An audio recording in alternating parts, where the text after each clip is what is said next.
Good evening, everybody. Welcome to the latest episode of Master Mike's Wrestling Paradise. I'm your host, Master Mike Ambrose.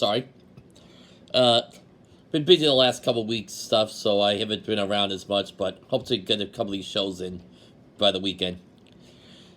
Free agents in wrestling is my main topic before I get to the show reviews and preview for tonight's AEW Dynamite. Apparently, Adam Cole's contract is expiring at the end of the month, I believe. He's in NXT, and obviously, he hasn't moved up to the main roster at all. And apparently, there was an error or something with the guy that got released, Kenyon Steven. They didn't update it, or he didn't re-sign his deal, or maybe they thought he did and he didn't. And obviously, it expires coming up by the end of the month.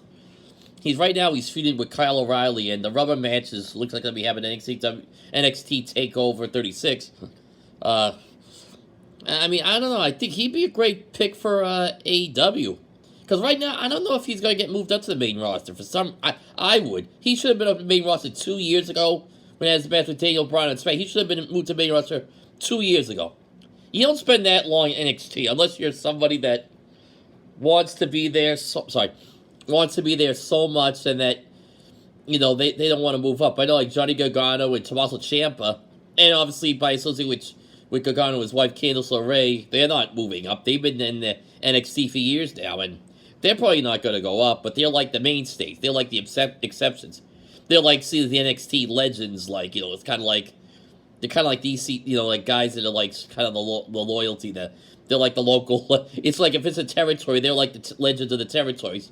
So outside of Gargano and Ciampa, you could move anybody up. I think Cole should have been moved to. I thought they should have brought the Undisputed Era up together. They would have been a cash cow, almost like their Bullet Club or Evolution when you had Evolution years ago, or the Shield. They need a new hot group. New Day was good, but they've been around for so long. They got to start doing new stuff. I thought, like I said, Cole should have been moved up. I said that a few times already, but he should have been moved up. I think he'd be a good shot for AEW. Heck, I think he'd be as good better champion overall than Kenny Omega. I mean, I'd rather see him than in my opinion. I have Adam Cole. I'd hire Adam Cole over CM Punk and Daniel Bryan, because Punk and Bryan are past their primes. I don't care what anybody says; they're past their primes, and they're not as big a draw as a Stone Cold Steve Austin or a Rock or a Hogan or even Cena or even Flair or Lesnar. Yeah, I mean they had success. I'm not taking anything away from them, but they're not like the big gauge. I think long term, guy like Cole is more beneficial to your program long term. That's just my opinion. No disrespect to Punk and Bryan. They're great talents. They're two of the best of their era, and they obviously were very in their own way influential. I'm not taking anything away. I just think long term, you need guys like Adam Cole. And I'm not gonna, just to show that it's not about, okay, they're all from the same company, WWE, obviously, and Cole are those an NXT guy. The difference is Cole wasn't exposed on the main roster for years like Punk was, even though Punk was here, or Bryan was for all these years. It's a big difference. It's a big difference right there. No question about it. You bring Punk and Bryan in, you're just going to make it look like it's WWE Light. You can't have it. I want to see newer guys. Cole, if he's still a newer guy, Adam Page should still win it all out. I don't care what anybody says if Punk's coming in or Bryan's coming in. Adam Page, Hangman Adam Page should be the guy. Along with MJF, Darby Allin, Sammy Guevara, Jungle Boy. Yeah, I could go on the list of homegrown guys. That's the whole point of the bit, homegrown guys. When WWE was in its downfall, they didn't bring in the late night. They did put Steve Austin. He got over, but he wasn't a top guy in WCW. Mick Foley wasn't a top guy in WCW. They were guy that they created. Even Triple H. Triple H was in WCW for a year. But he wasn't the top guy there. He was Jean-Paul Levesque, terrorizing, Stone Cold Steve Austin. He had success with Hollywood Blondes, and he should have been a top guy in WCW, but they didn't see it that way. Mick Foley was kind of dicey. A lot of people didn't think he was going to be the guy, even in WWE. He got over, and he did well, too, and, those three guys all became, big successes. Austin, the biggest draw of all time, in my opinion, if you're looking for the short term, what he did for the business. The only way a company survives or thrives is creating homegrown talent. It's like base in sports, every sport. You always create your homegrown guys, usually. You can't win titles I mean, some sports you can, like baseball, you support super teams, but usually in every sport, you have guys that are homegrown that are stars there. All right. Went off a little bit of time. That was the most heated I've been so far. Raw had... Oh, here's another one. Karrion Kross and Keith Lee. They did their, fight. I thought it was a good match. I like both guys. I think Kross should be a top guy in the main roster. And Lee, could be a top guy. They got potential there. And I think, Kross lost. And, Keith Lee has to get his win back. It's always that 50-50 booking, which is always, they like to do. Apparently, Scarlett could be joining Kross, which I think is great. Because I like Scarlett Bordeaux. She goes by Scarlett. And obviously, she's the real-life girlfriend of Karrion Kross. So I think they're good there. Yeah, Nikki Ash beat Charlotte. Which was a good match. They had their spots, I think Nikki Ash is good. I think she's getting popular. A lot of people say she's not popular, but a lot of people are cheering for her, so they're doing something good. Let's see where else. NXT last night had the continued build with Killer Kross and Samoa Joe. I think it came off real well.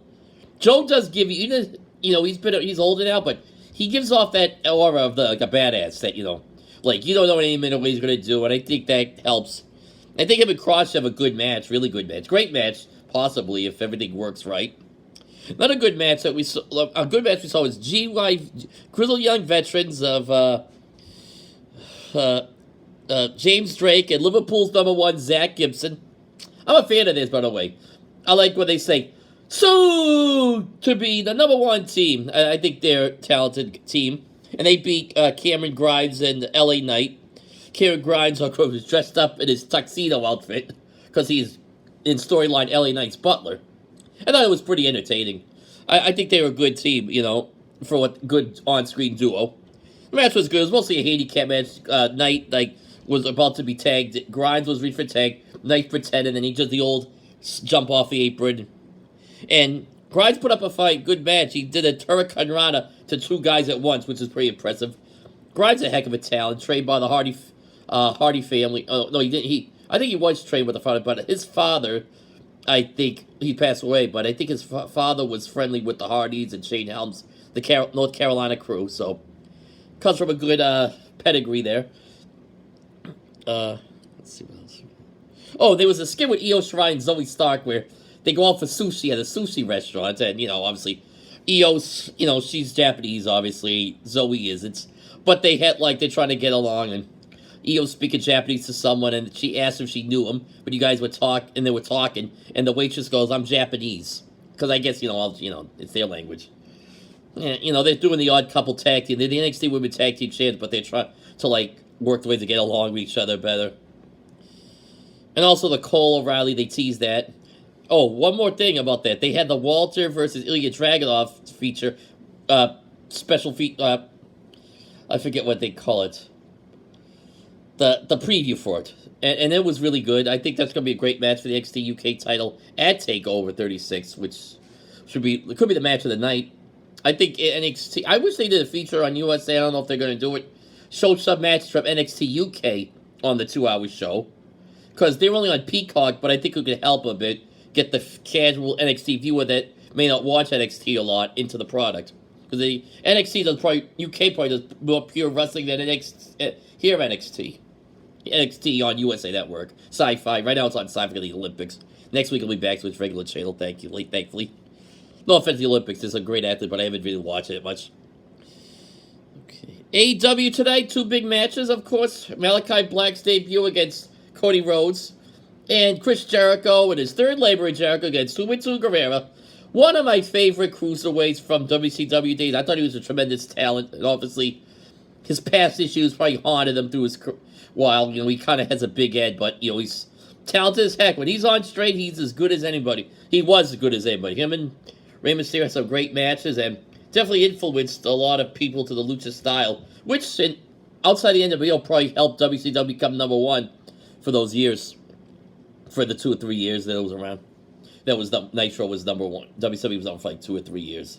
Nitro was only off 5.5 years, but they left a legacy. No doubt about it. In the future episode, I'll be talking about WCW, why I like the promotion so much, dating back to when it was Jim Crockett Promotions Association on TBS. Part of what I grew up with that, so my foundation of being a big wrestling fan started with that company on TBS. Right. I gotta get going now. Have a good night. Talk to you later. Bye-bye.